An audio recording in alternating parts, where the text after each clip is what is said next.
Welcome to The General and the Journalist, our podcast from the Times and the Sunday Times.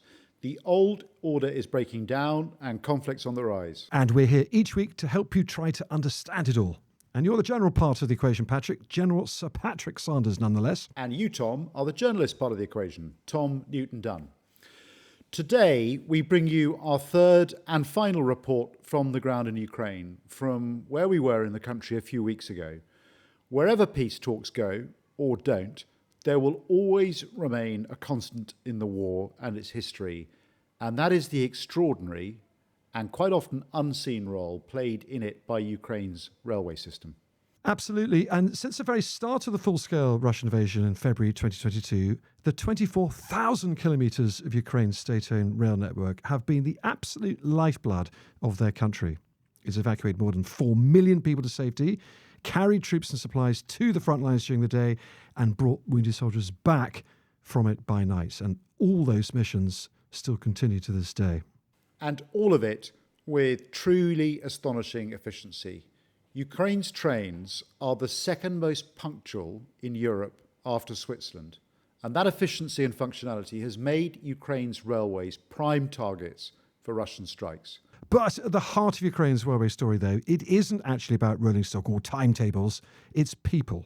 The people who run its railways have literally kept their nation moving and their war going. And I think it's fair to say, Patrick, that they are seen as rather like heroic figures there. The Iron People, the Iron Men, is how they've been affectionately christened. And for good reason. 50 railway workers have been killed in the war so far while doing their jobs. And the more we learned about their story, the more it fascinated us, Tom. So we sat down with the man whose job it has been to run the network throughout the war, the chief executive of Ukrainian Railways, Oleksandr Pertsovski. And we met him, where else? In his office at Kyiv Pertsovskyi railway station, which is Kyiv's main passenger terminus. It's a great big Soviet-era monolithic structure originally built in 1932. Hence the noise of some of the trains that you might hear in the background. Here's our conversation. Can we begin by you giving us your name, your age, how long you've worked for the railways, what you do for the railways, and where are we now? Sure. Hi, everyone. I think we should mention to the audience that we have a very special place because it looks like the office, but in fact we are the Kyiv Central Rail Station, which is probably the rail station of the world these days. I don't think any other station has seen so many foreign leaders come into this very platform, but also seeing wounded soldiers, seeing families saying goodbye to soldiers going towards the front line. So a very unique place, and I just wanted your audience to feel it. My name is Oleksandr Pertsovski. I was running the passenger services for Ukrainian Railways when the war started, and as of now, I'm running the whole of Ukrainian Railways. It also has cargo segment, infrastructure, all our construction works. I'm 38 years old, and I'm originally from the east of Ukraine. City is called Severodonetsk, which is very unique, one of the very few cities in the country that used not to have a rail station. That's probably how my interest got dragged. So we didn't have a rail station because the city was quite newly built, so I always had to go to the nearby town to take a train. Now, unfortunately, that city is occupied by Russians, but my dream is to sooner or later not just be back there, but also launch a train connection to my hometown. I mean, 38 is a very young age to be running what must be one of the largest railways, certainly the most important railway services in the world. Have you always worked for Ukrainian Railways, or what brought you to the role? I won something that is called Fulbright Scholarship from the US government in my student years, and I went to study in the US. I was at Brandeis University for a couple of years, and then I got excited about the world of logistics. So I worked for DHL, the largest logistics company in the world in the States, and then shifted to Singapore.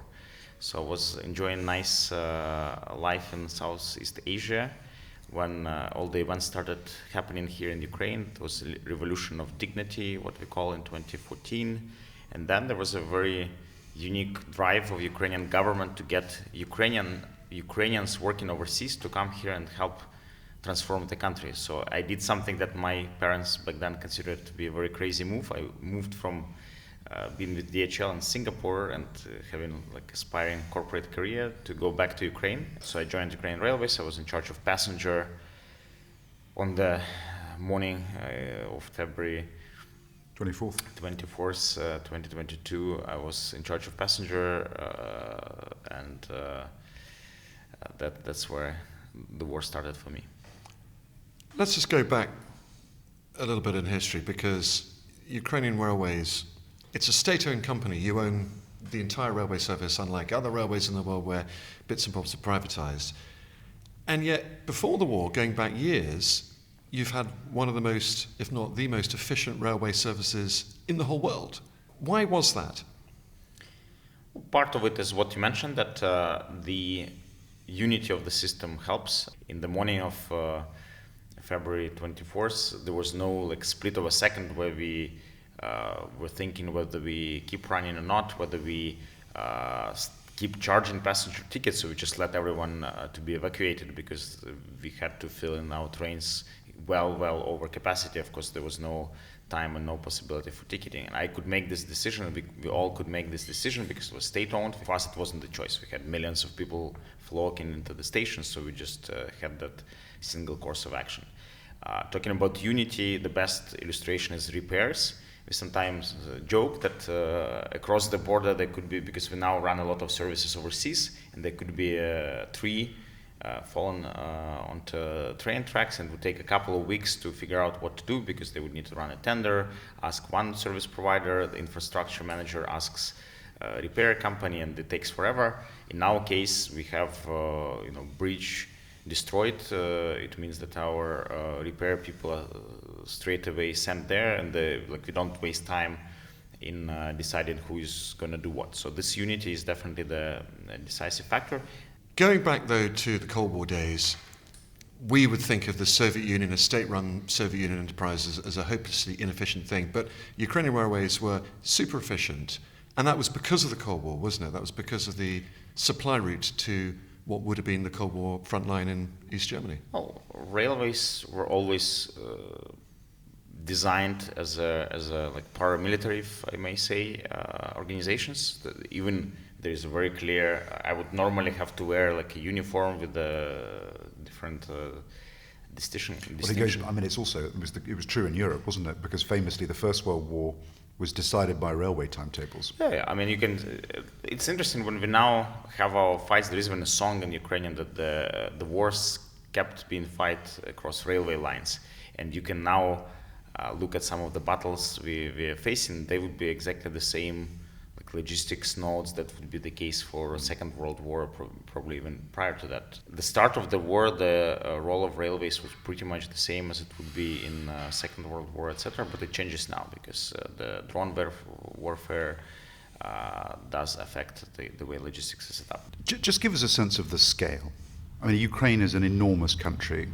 You must have vast amounts of track to maintain, rolling stock, huge millions of people to move around. Just give us a snapshot of Let's talk figures. So we have 20,000 kilometers. You'll have to translate it into miles network. But just by comparison, so say Deutsche Bahn is slightly bigger. They're 1/3 bigger than us, but we are one of the largest on the continent rail systems. In terms of passenger numbers, I'll give you an interesting, because we are mostly, what makes us very unique, we are mostly night train based operations. So I once counted interesting statistics. There are more people falling asleep with us every night. It's about 100,000 people every night fall asleep. Well, hopefully, if they are not having sleepless night, but they're spending night with us on our trains. And this is combined, it's more than top 10 or something largest hotels in the world. Then in terms of the workforce, we are the largest company in country. Of course, military surpasses, but as a company, we are the largest, 176,000. That's where we stand at the moment.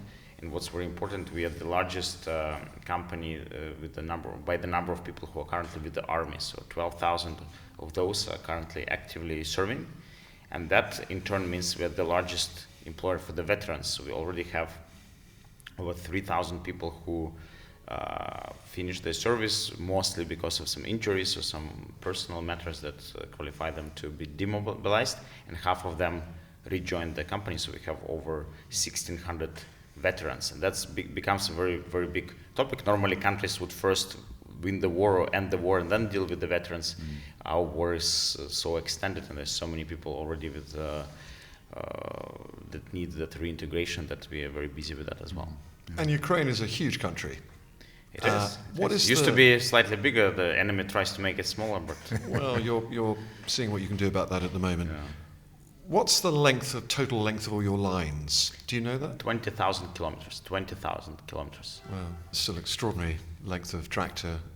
But since our speeds are lower, that's why we can, like, to cover this territory, we do need to rely on the night train. Because, for example, to get from Kharkiv, which is in the east, to Uzhhorod or Lviv in the west, you would now need like 16 hours, 18 hours, so you wouldn't want to sit on the train. That's why we are so much dependent on the night. And people just love night train. And by the way, in Europe, not just in Ukraine, there is a saying that now it's a renaissance of night trains due to concerns of the nature, etc. People start again opting for the night trains. And you talked a lot about how, I mean, what is the role of the railways in national culture, and how do Ukrainians feel about their railways? I think that the general public is to judge. Probably would be a little bit not modest for me to speak about that, but I'll give you a few cases that I'm like objectively can judge that. So number one, by the way, we measure our NPS. So every trip, after every trip, our passengers can mark and how they like the trip, what they liked about that. So we actually have a lot of data points to assess it. So that's number one. Number two, we of course seen the reaction in social media, and it's people taking photographs with the cup holder and just enjoying the trips. That's a very solid sign. Exactly. We just recently, a few days ago, launched something that we call a passport of young railway passenger. So it's only available for the kids, even though all the adults asking me to issue the one for them. And it's like enormous receptions. These kids collecting stamps at different stations. So we also have, by the way, dedicated children rail cars. So all these programs make us feel that Ukrainians really take the railway as the matter of national pride. At the moment, it changed. I would say pre full-scale invasion, of course, as probably every other country, Ukraine. People of Ukraine would complain. There would many things that they wouldn't like. The fact that the company played such a critical role in evacuation changed that mindset. But for us, like, I'm trying to make it like forward-looking, so for the personnel not to feel that we helped during evacuation. Now everyone owes us eternal respect. So we don't treat it like this. We try to reinvent ourselves and produce new rail cars But it is worth dwelling on that. I mean, what was it like on that first day when the evacuation happened? Well, you woke up. Someone maybe rang you in the middle of the night. How did you hear that the Russians had invaded? The night before, we did a drill. So for me, it was second sleepless night, because the night before we had a drill when someone was supposed to actually call you at night, and we were all supposed to, like the management team, get to the designated point. And when I got that call, I decided I need to be the first one to arrive. Many people didn't believe that the war would be imminent and that would happen. But the threat was there. So of course, every large organization, not every, but many large organizations would make some preparatory steps, and we did so as well. But still, it felt more like a drill, a training, and we were even supposed to come in the morning, and after everyone shows up, have some breakfast together as a team. So it was a little bit like that, but effectively that was another sleepless night. And then during the 23rd, effectively, so there was a lot of back and forth, different information pieces, but more or less we were all falling asleep with the feeling that it's not going to happen. This, at least not now. And like my family was here, same as other management board members. So it was quite a calm evening. At the end of the day, even of course there was a lot of anticipation, but somehow it felt it's not this time. And then everything started in the morning. Yeah. So the drill became a reality the day after.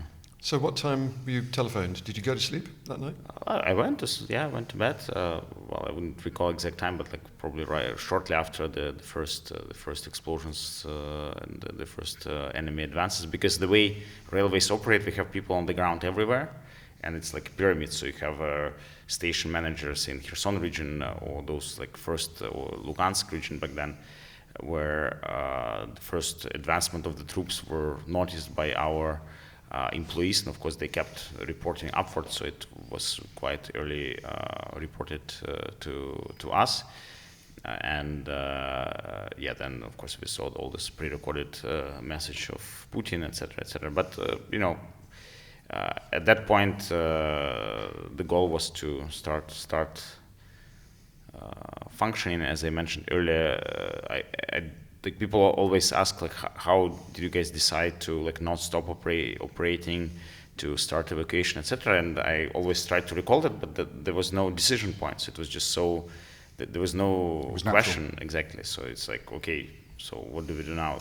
Some of those trains were effectively running, marching in line with those marching tanks, and there are also very famous videos like how our train drivers would beep a horn to those tanks and like put the middle finger to them and like rushing.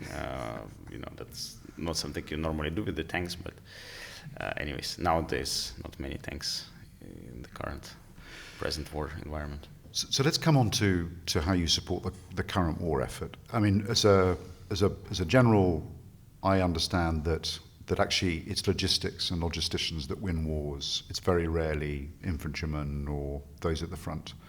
And the role that you play in supporting that war effort, in enabling the logistics, must be critical.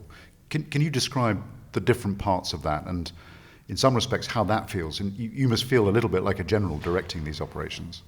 Yeah, of course, it's still too early, too premature to go into like a lot of details because the enemy is watching, and they're very much precisely targeting the railway operations. I'll probably touch a few things that are less sensitive. So number one, I would say the role is broader, is help Ukraine running the economy, because the war is even indirect, like shipment of grain or shipment of, especially when the ports were closed, shipment of iron ore, metal, etc. So I would say there's indirect role by supporting the economy. That's number one. Number two, in the actual, I prefer not to speak much about military shipments, because what also happens is quite often our enemy attacks purely civilian targets, such as crowd waiting for the evacuation train in Kramatorsk. That still stands out as the largest massacre of civilians during this war. It happened at our train station. Of course, they later on say that there was a military convoy or something, but that never the case. It was investigated many times that we never mix these things up. Just remind us, Sure. That attack on Kramatorsk, when was it and how many people were April killed? 8th of 2022, and 62 people were killed. All of them in that civilian? attack. Yeah, it was purely civilian. I was at Kramatorsk station the day before, and it was just very calm, sunny morning, the same as it was repeated on April 8th. And people, because back then there was a huge evacuation drive from Lugansk region, from some other areas where Russian troops were advancing, and this felt like a safe point for them. So they were like drinking water, they were just waiting. They were all calmed by our personnel that, look, the trains are coming, because there's a huge, enormous number of people, thousands, and we kept bringing more and more trains, and yeah, felt very, very peaceful. And then suddenly that was an attack. Then we have operation that is very critical, which is evacuation of wounded soldiers. Again, I cannot state all the figures, but to give you the perception of the size of this operation, it's over 70 rail cars that are turned effectively into hospitals on the rails, are currently in operation. Unfortunately, my daily metric is like how many of those are running. I always hope to see the decrease, but unfortunately it's not the case. We just add new and new directions, and This is something that pretty much shows the industrial scale of the war. We discussed with you before the recording started that it's really like World War I, World War II scenes that British people, probably know from the history books. You would never want to see it repeated. I think these are the scenes people will remember seeing on film or in paintings of Waterloo Station in London with carriages of wounded arriving from France. The Second World War and the First World War, obviously, in huge numbers. And those are exactly the same scenes that you see here every day. Unfortunately, yes.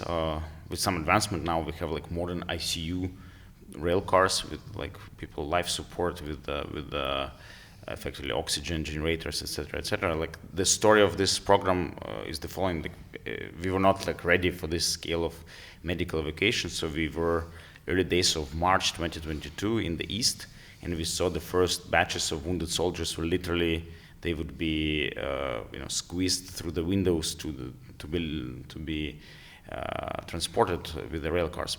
By the way, why they need? Because what happens in the east, because the sheer number of wounded soldiers is such that all the hospitals are just over their capacity. All the ICU beds are taken, so they constantly need to reposition and shift people further to Kyiv or even further west. So we saw that and we said, okay, now let's do something fast. I think in the normal non-war times, it would take probably a couple of years to design, test, like what should be the hospital train look like. We did it, literally in a matter of weeks. We back then also had the hospital train for civilians that was run jointly with Doctors Without Borders. Now it's turned all to medical evacuation of wounded soldiers. Of course, we later on kept improving, finding different ways how to make this better and better operation. But yeah, it's pretty much industrial scale of the war, especially when you put it into context. You can, in the morning of the same day, see our train going eastward with young families saying goodbye to their dads, like tears and all of that. And then at night you see trains the opposite direction where people with amputation, unconscious, all types of injuries. So that's if you see it as a cycle throughout the day, that just shows you that how war resembles effectively a conveyor belt. That must have an impact on you, seeing that day after day. Well, it does. I think we all probably have a little bit of delayed feelings. It feels at times that you accumulate somewhere inside all these emotions, and they probably keep them, I don't know, for after the war, after the victory, to somehow process them, and a little bit blocking that reality. Because I think if you try to digest it on a daily basis, overnight.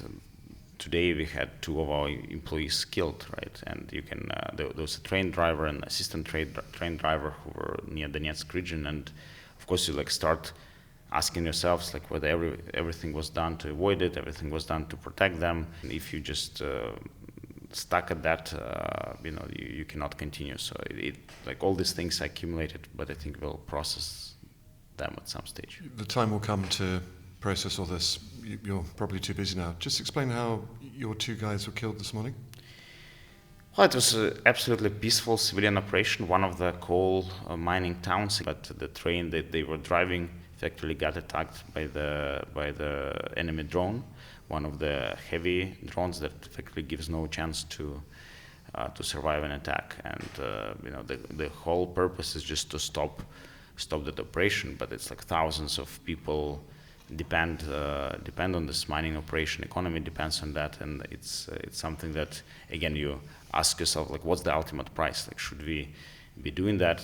Because I was just there also a week ago or so, and everyone was this whole mining community was so grateful for railways not to stop running, because that's pretty much keeps that community alive and supports economy. Otherwise, what we're fighting for it. Tell me a little bit about Russian targeting, because the law of armed conflict says that targets that are of military use and military necessity are legitimate targets. So it's not necessarily wrong that Russians target trains that are used to support the war effort, but targeting civilians and targeting hospital trains is a war crime. How much confidence do you have in the Russians' ability to distinguish between those targets? Well, zero confidence. Going back to that military wounded to the hospital trains, we first thought of really making it very distinguished and put these red crosses on top of them.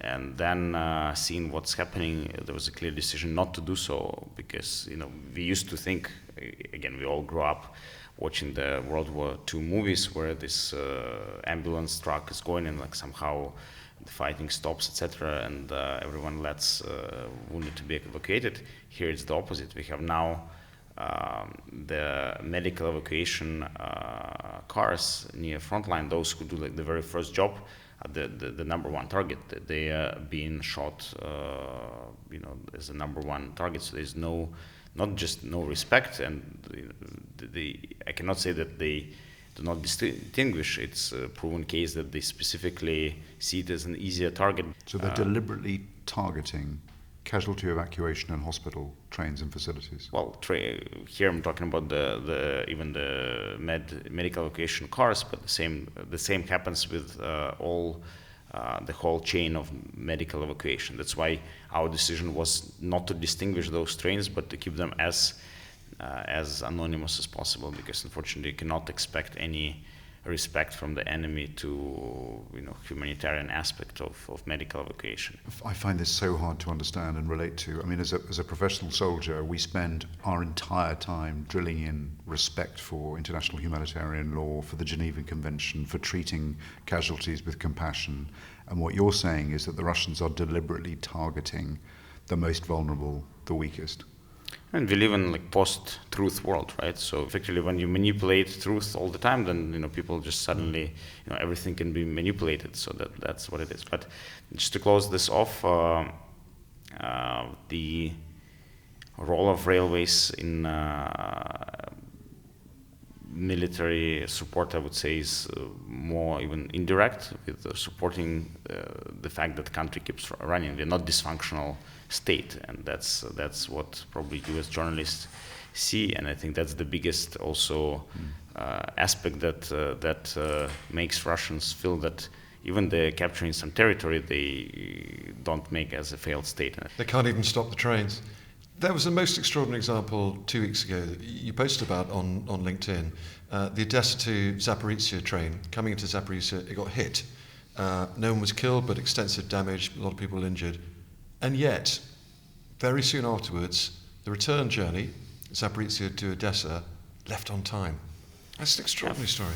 I think it's more than just this timeliness. It's the fact that in the ambiguous times and very uncertain times such as war, because no one knows what's going to happen tomorrow, you need even morally give people something that keeps running, is predictable, is reliable. The railway workers got here a nickname of iron people, because it's all about iron.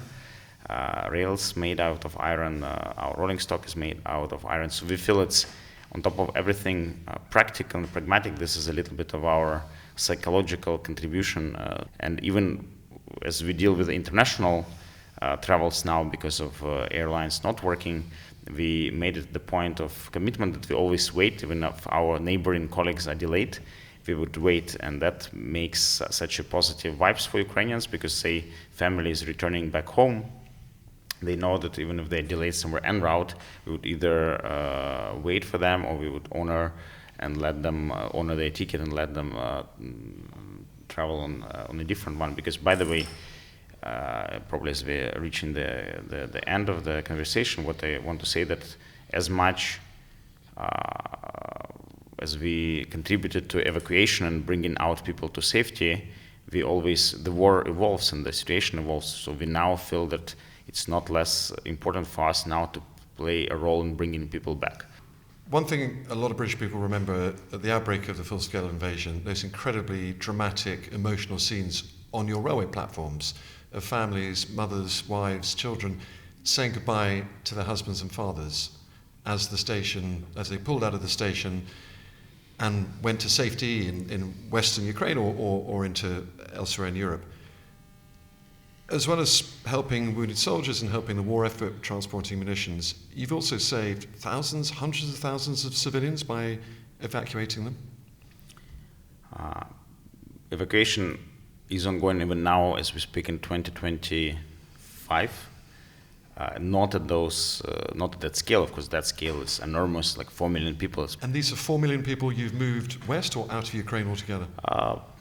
That's split. So roughly 1 million plus were heading overseas, and the rest would be like towards the western, safer regions of Ukraine. But what happens? This continues because now there are communities that are like attacked daily, and there is a forced or voluntary evacuation that is pretty much on the weekly basis announced in some of the communities. And even though it's much smaller in scale, it's not less important because these are people who really, until the very last moment, sticking to their communities, to their villages. A lot of elderly people, a lot of people who have like challenges moving, and this last moment when it's very, very desperate, and those sites, because it's again, these are people, not the first ones who would feel like, okay, it's unsafe, we move, but those who were there until the very end. It's very painful to see it, but not less important to save those lives even now. It's an extraordinary challenge. The final responsibility you have of this incredible long list is getting VIPs in and out of Kyiv, foreign dignitaries, foreign leaders when they come to visit President Zelensky and other war leaders. It may be well down your pecking order of concerns, but moving President Macron, Prime Minister Starmer around on your trains, that must be a headache. It's an honor.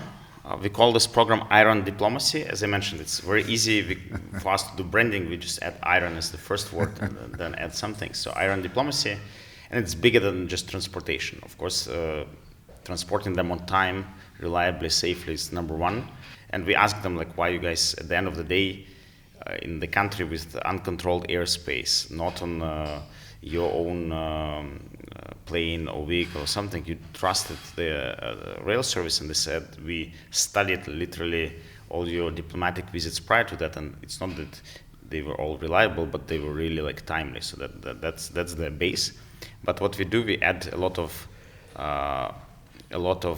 social aspects to that, because what happens, many of those guests, they spend on the train more time than they would spend here on the ground. Actually, President of the United States was the case in point. So he traveled, I think, altogether probably around 20 hours he spent on the train, and just 2 or 3 hours he spent in Kyiv itself. So what we feel obliged is to make that experience memorable, and we do a lot of, like, we put a library of books about Ukraine, some photography. We do serve tea that shows the history of different regions. Sometimes we send signals. This is an interesting case when we were in discussion, Ukraine was in discussion with Germans about those Leopard tanks. Our train attendants, they would wear this leopard-styled scarves as a reminder.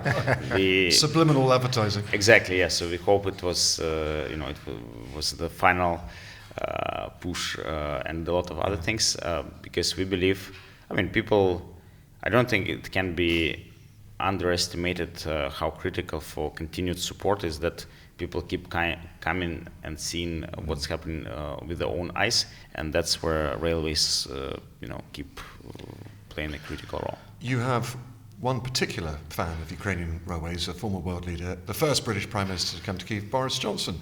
So much that he loved your railways, and you've even given him a loyalty card scheme membership. I think that first visit of Boris was a statement, and he wasn't the very first one. There were a group of Eastern European leaders who were the very first diplomatic group here, but for the major Western country and for him personally to be on the ground meant a lot, and I think it was one of the turning point when Ukrainians felt that they have in the back of the world, and even with all the hiccups from that point, I think it's still the case, especially with the British public and all of the... Yeah, it's the best bit of his legacy, and he spoke genuinely for all British people as well. Absolutely. Oleksandr, the leader of the Iron Men that the Russians can't stop. It's been a true pleasure talking to you. Thank you so much for taking so much time. Thank you so much. That was the really inspiring Oleksandr Pertsovski, the chief executive of Ukrainian Railways, telling us the fascinating story of his network and its part in the war. So, Tom, what struck you most about our conversation with Oleksandr? What I think moved me most about it, and I found so fascinating, is the really pertinent reminder that heroism is not just carried out by people on the front line wearing uniform. There is much of that there, but it's a whole war effort, an entire country coming together to do their bit, and no more so is their bit being done than by the Ironmen, the Iron people on the railways. I was really moved also by that permanent signboard we saw when Oleksandr gave us a tour of the departure lounge in the main station, the huge, great big thing. That departure lounge, remember, Patrick, it still has a permanent signboard for services going to occupied cities. So it tells you the next time the train departing for Sebastopol leaves, or Mariupol, or Donetsk, all under Russian control, what time the train is going, what time the trains are coming back from. Obviously, they're never going to arrive anytime soon. But the point is they're keeping that board going, which is so vital for morale. They're doing their own little bit to rail passengers passing by to say to them, we haven't forgotten these people and we won't. And they will honour tickets to occupied territories when they have liberated them. Of course. It's a real statement of confidence in the future.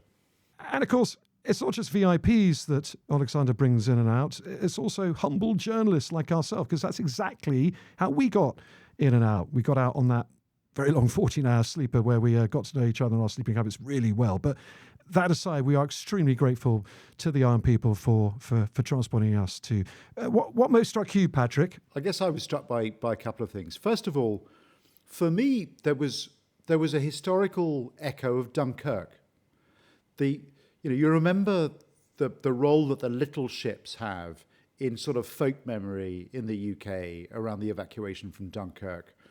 That well up of national pride about how the country comes together in a disaster.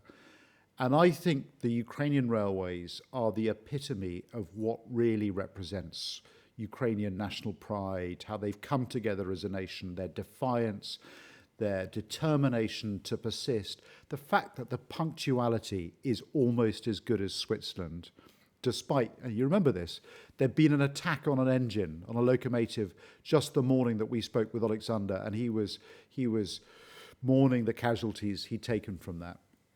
But of course, the other side of this is they weren't just a part of the evacuation story and responding to the crisis at the start of the war, but nightly the casualty trains come in, and you'll remember those images of, up to 50 ambulances parking alongside the locomotive, the casualties from the front being transferred to hospitals, and all with the very highest levels of medical treatment. But I think more than anything else we saw, actually, in our time in Ukraine, the thing that sticks with me the most has been the railways. It's this inspiring example of what defines Ukraine, and I was very moved by what we saw and the example they provide. I was too, and it's funny, isn't it? We talk about warfare in the 21st century, drones, AI, all the extraordinary modern developments and how tech is changing everything. And yet, here's a 19th century form of travel playing such a crucial role in this war, as it does really for every war, and probably will for some time to come, Patrick. Don't you agree? I do. I mean, this is one of the things that we've forgotten. I mean, the British Army used to have its own railway locomotives. We used to have our own railway network. It's not just in the First World War, where, of course, railway timetables and railways are associated with the rush to mobilisation and the rush to war. But actually, in every war, railways are critical. You look at what the Norwegian resistance, the French resistance focused on destroying during the Second World War. It was the railways. They are the lifeblood, the arteries of logistics in war, and they will remain so.